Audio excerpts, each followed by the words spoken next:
Hello everyone, welcome back to my channel. সবাইকে good morning. আজকে ব্লগটা সকাল সকাল শুরু করলাম।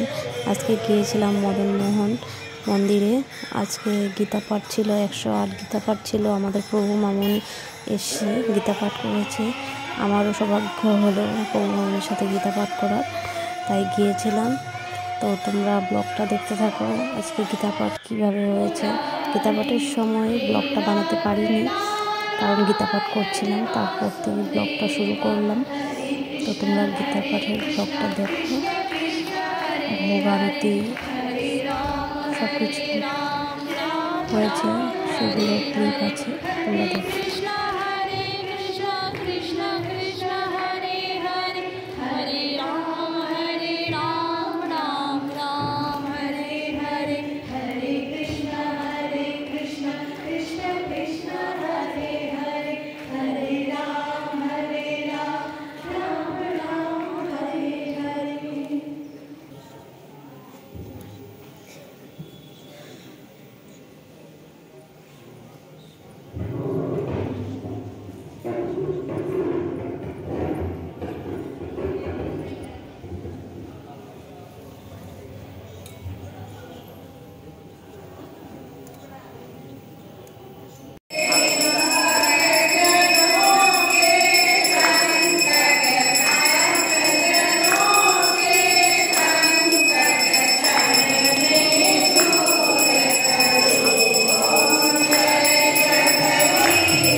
আচার ব্যবহার শিক্ষা সবকিছু সন্তানের মধ্যে প্রতিফলিত হয়ে থাকে। আজকে যে মাকে স্মরণ করার জন্য আমরা এখানে উপস্থিত হয়েছি। মায়ের সাথে হয়তো আমার দেখা খুব বেশি দিন হয়নি, 2 দিনই হয়েছে। তথাপি মায়ের যে ভাব তাতে সন্তানদের মধ্যে শুধু প্রসারিত করে দিয়ে গেছেন তাই নয়, বধূ মাতাদের মধ্যে তিনি কত সুন্দরভাবে সেই ভাবকে প্রসারিত করে দিয়ে গেছে, যার জন্য তারা এমন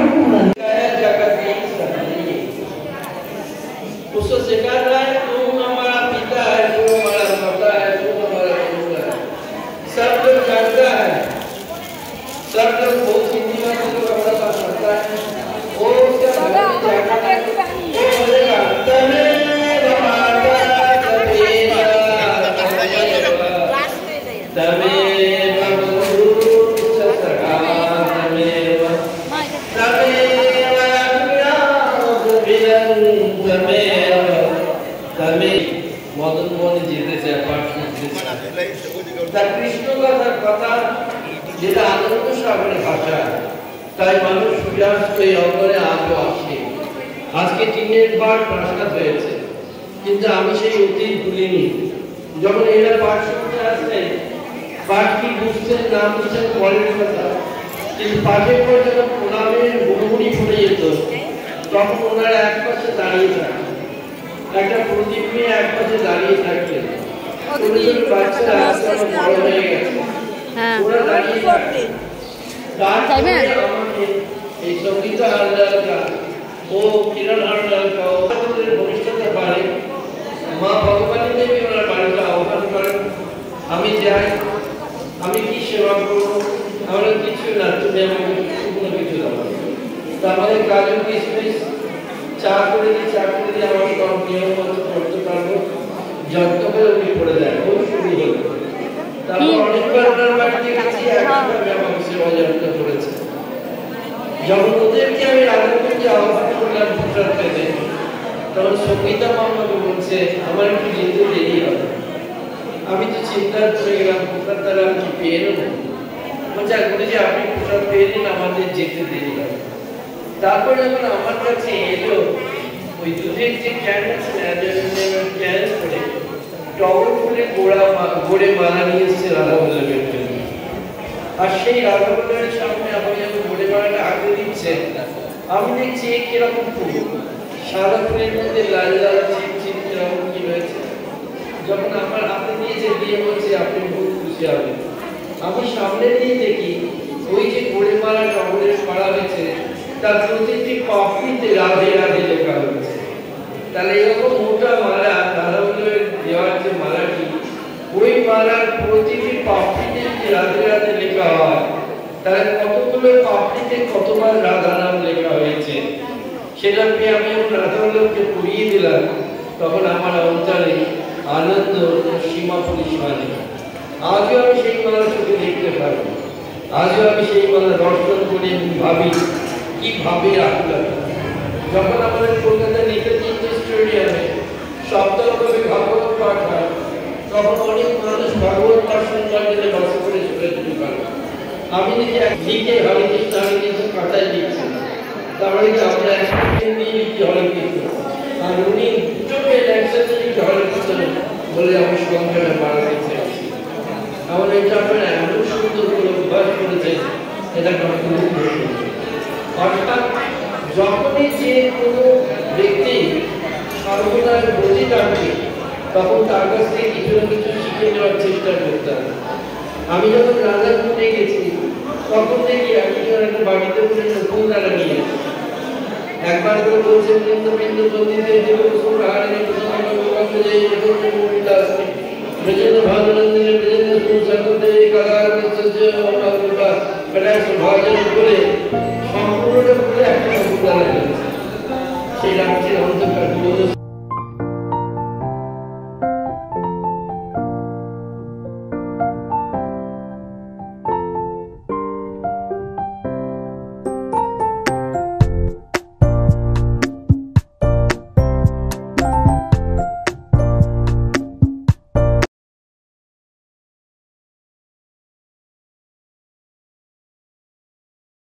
ভোগারতি শুরু হলো, দেখতে ভোগারতি হচ্ছে।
ততক্ষণ সবাইকে টাটা, বাই বাই, আবার নেক্সট ব্লগে